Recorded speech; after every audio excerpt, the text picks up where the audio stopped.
نحمدہ و نصلی علی رسولہ الکریم بسم اللہ الرحمن الرحیم۔ عزیز طلبہ السلام علیکم ورحمۃ اللہ وبرکاتہ۔ آج کی اس ویڈیو کے اندر ہم حصہ نثر کا سبق نمبر 2 نظریہ پاکستان کا مطالعہ کریں گے، اس کی ریڈنگ کریں گے۔ اس سے پہلے ڈاکٹر غلام مصطفیٰ خان جو کہ اس کے مصنف ہیں، سبق نظریہ پاکستان کے مصنف ڈاکٹر غلام مصطفیٰ خان کا تعارف پڑھیں گے۔ ڈاکٹر غلام مصطفیٰ خان جبل پور میں 1912 میں پیدا ہوئے۔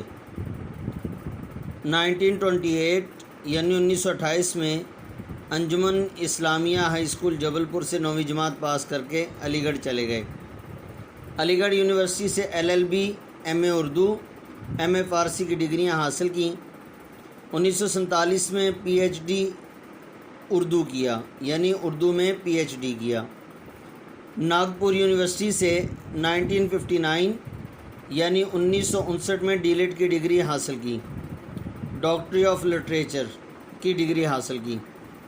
عملی زندگی کا آغاز کنگ ایڈورڈ کالج امروتی سے بطور لیکچرار کیا۔ پاکستان بننے کے بعد اردو کالج کراچی سے وابستہ ہوئے۔ سندھ یونیورسٹی میں صدر شعبہ اردو کے طور پر خدمات انجام دیں۔ انہیں ستارہ امتیاز، نقوش ایوارڈ، اقبال ایوارڈ اور نشان سپاس ملا۔ انہوں نے مذہب، پاکستانیات، ادب، تصوف اور اخلاق جیسے موضوعات پر لکھا۔ ان کی تحریریں زیادہ تر معرب و مفرس ہوتی ہیں۔ معرب عربی سے ہے، یعنی عربی زبان کے اندر، مفرس فارسی سے ہے، یعنی فارسی زبان کے اندر۔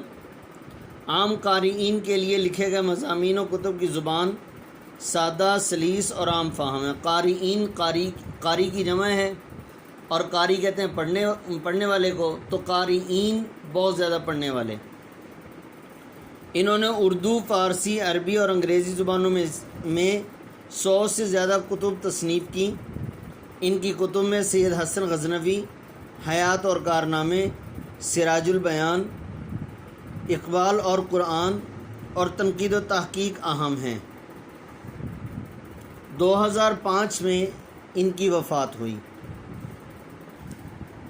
جس سبق ہے جی نظریہ پاکستان۔ نظریہ کا معنی ہے سوچ۔ اصل میں مصنف ڈاکٹر غلام مصطفیٰ خان ہمیں یہ بتانا چاہتے ہیں کہ بر صغیر پاک و ہند کے اندر پاکستان کا وجود کب سے بننا شروع ہوا۔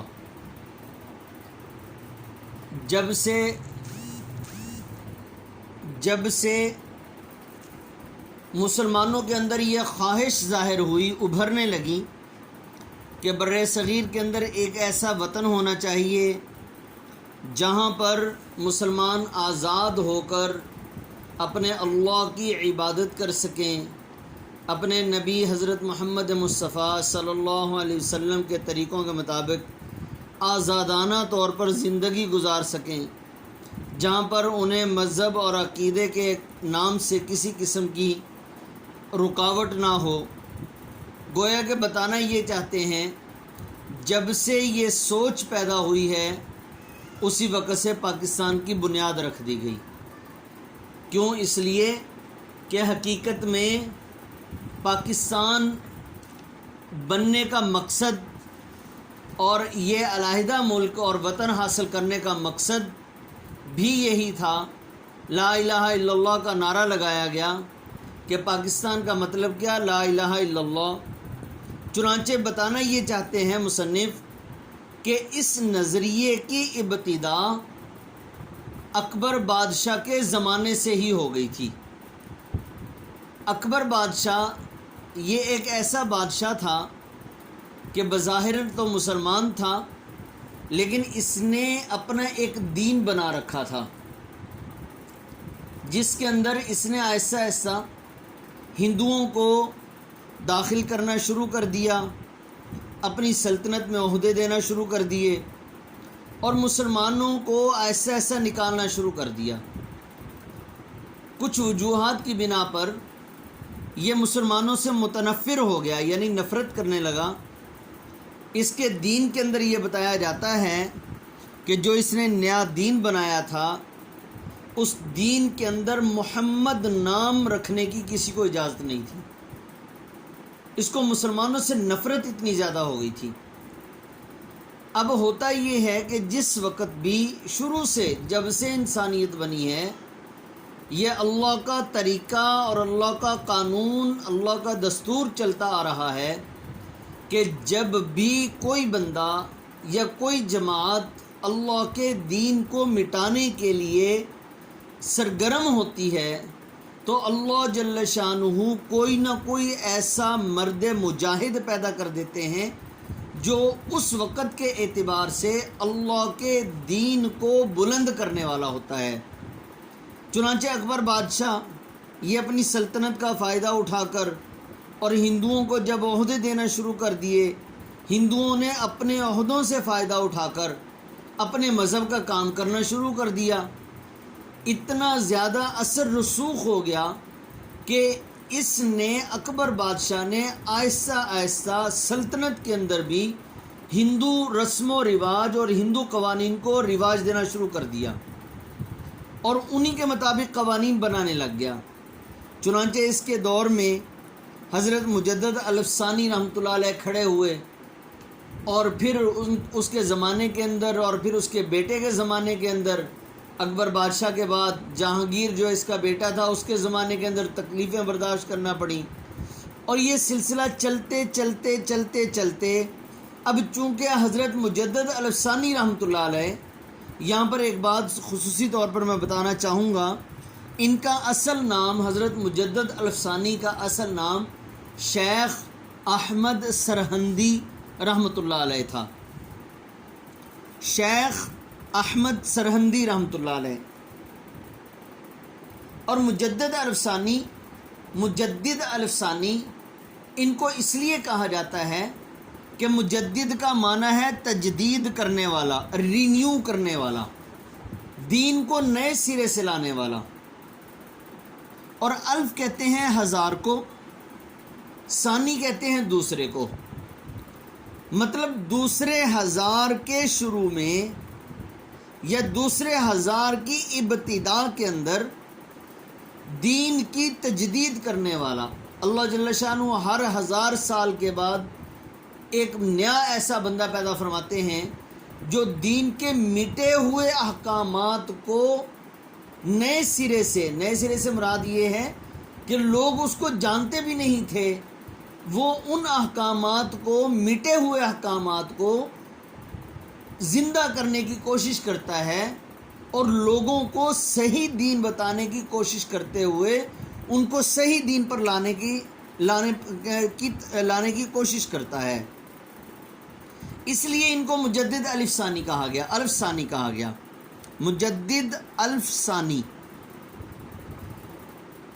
تو چونکہ ان کا نظریہ یہ تھا کہ واقعتاً ہندوؤں کا مذہب ختم ہو، اسلام کا بول بالا ہو، اللہ کا حکم غالب آ جائے، دین جو مٹ رہا ہے اس کے احکامات نئے سرے سے زندہ ہو جائیں، اور مسلمان قائد اعظم کے سرپرستی میں یہی چاہتے تھے کہ بر صغیر کے اندر ایک ایسا وطن ہونا چاہیے کہ جس کے اندر مسلمان آزادانہ طور پر لا الہ الا اللہ محمد الرسول اللہ کے مطابق زندگی گزار سکے۔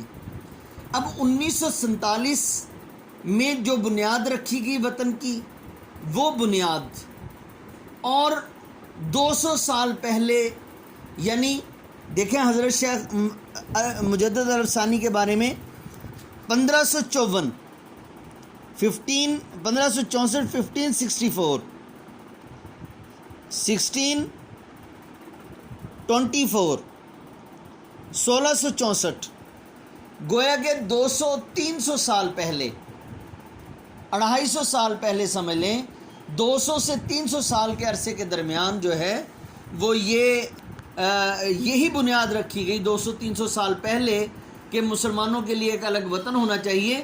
تو گویا کہ اس وقت سے ہی پاکستان کا نظریہ، پاکستان کی سوچ شروع ہو گئی۔ دیکھیں ہم ریڈنگ کرتے ہیں، مسلمانوں نے ہمیشہ رواداری کو اپنا شیوا بنایا۔ رواداری صبر، شیوا عادت، لیکن جب کفر و الحاد غلبہ حاصل کرنا چاہتا ہے، الحاد بے دینی کو کہتے ہیں، تو مسلمان اس کے مقابلے کے لیے ڈٹ کر کھڑا ہو جاتا ہے۔ بادشاہ اکبر کی بیجا رواداری اور ملکی سیاست میں ہندوؤں کے عمل دخل کی وجہ سے ملک میں کافرانہ طریقے اس قدر رائج ہو گئے تھے کہ مسلمانوں کی آزادی خود ان کے دینی معاملات میں ختم ہو گئی تھی۔ چنانچہ اکبر کے دور میں، آخری دور میں، اسلام کی سربلندی کے لیے حضرت مجدد الفسانی رحمۃ اللہ علیہ کھڑے ہوئے۔ دیکھیں نیچے تاریخ لکھی ہوئی ہے 1 نمبر میں، جو کہ 1564 میں پیدا ہوئے اور 1624 یعنی 1624 میں وفات پائی۔ یہ تاریخیں دونوں یاد کر لینی ہیں۔ آپ نے جہانگیر کے زمانے میں محض دین کی خاطر قید و بند کی سختیاں جھیلیں اور اسلامی قدروں کو نئے سرے سے فروغ دیا، ترقی دی۔ ان کے اثر سے شاہ جہاں اور اس کے بعد اس کا بیٹا اورنگزیب دین کا خادم بنا، لیکن اورنگزیب کے بعد اس کے بیٹوں کے باہمی نفاق، آپس کی منافقت اور کمزوری کی وجہ سے مغلیہ سلطنت کا زوال شروع ہو گیا۔ مرہٹوں اور ہندوؤں کے کئی گروہوں نے سر اٹھایا۔ مرہٹوں یہ بھی ایک ہندوؤں کا ایک گروہ تھا جو کہ ریاست مہاراشٹر کی جنگجو قوم تھی۔ ریاست مہاراشٹر کی جنگجو قوم، اس کو مرہٹا کہتے ہیں۔ کئی گروہوں نے سر اٹھایا یعنی بغاوت شروع کر دی۔ انگریزوں نے اپنے قدم جمائے، قبضہ کر لیا اور ملک میں انتشار پھیل گیا، افراتفری۔ لیکن ایسے گئے گزرے حالات میں بھی قوم کو فروغ دینے اور اسلام کو سربلند کرنے کی کوششیں جاری رہیں۔